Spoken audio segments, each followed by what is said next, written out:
નમસ્કાર મિત્રો, સ્વાગત છે ફરી એકવાર તમારી યુટ્યુબ ચેનલ ગુજરાતી સાહિત્ય વિદ નિકુંજ યુટ્યુબ ચેનલમાં.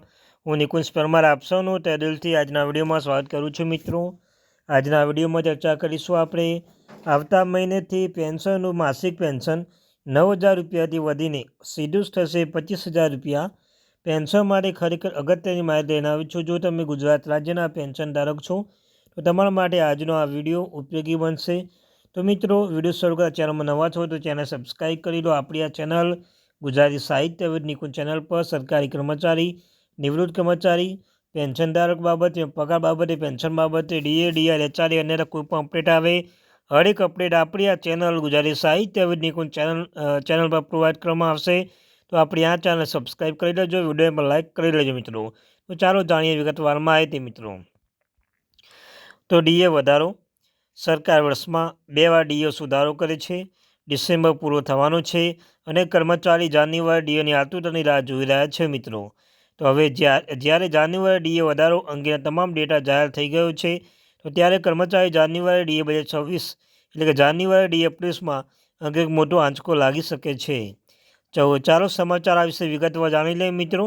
ડીએ વધારો બાબતે આગામી સમય આવી રહ્યો છે. ડિસેમ્બર પૂરો થઈ રહ્યો છે, 2025 અંત આવી રહ્યો છે અને આગામી સમય જાન્યુઆરીમાં ડીએ કેટલો વધશે અને કેટલો વધવાથી પેન્શનધારકોને તેના પેન્શન વધીને કેટલું વધશે, સંપૂર્ણ ચર્ચા કરીશું. તો ચેનલમાં બના રહેજો મિત્રો.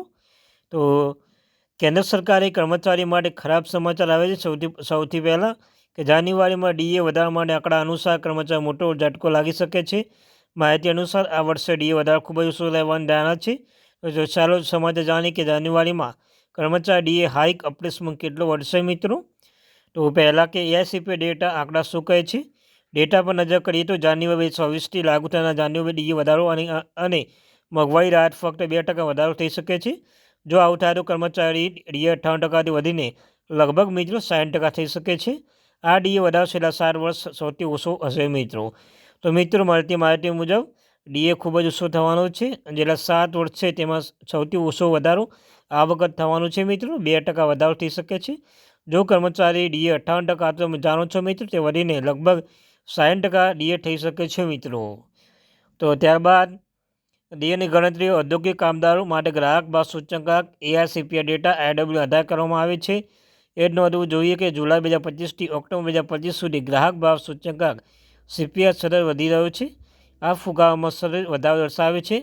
જોકે આ વધારો એટલો ઝડપી નથી કે ભથ્થું વધારીને 61% કરવામાં આવે મિત્રો.